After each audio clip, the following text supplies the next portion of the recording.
தமிழ் வருடப்பிறப்பையொட்டி கோவை மாவட்டம் மருதமலை முருகன் கோவிலில் பக்தர்களின் வருகை அதிகரித்துள்ளது. கூடுதல் தகவல்களோடு இணைகிறார் எமது செய்தியாளர் காளிதாசன். வணக்கம் காளிதாசன். மிகவும் புகழ்பெற்ற மருதமலை முருகன் கோவிலில் பக்தர்கள் வருகை குறித்த கூடுதல் விவரங்கள் என்ன, விரிவாக பதிவு செய்யலாம்? தமிழ் புத்தாண்டு மற்றும் சித்திரை திருநாளை முன்னிட்டு கோவை மருதமலை கோவிலில் பக்தர்கள் அதிக அளவில் நீண்ட வரிசையில் நின்று சுவாமி தரிசனம் மேற்கொண்டு வருகின்றனர்.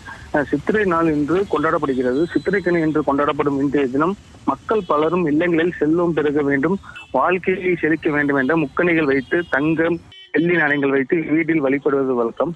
அதனைத் தொடர்ந்து தமிழகத்தில் உள்ள பல்வேறு கோயில்கள் பக்தர்கள் நீண்ட வரிசையில் நின்று சுவாமி தரிசனம் செய்து வருகின்றனர்.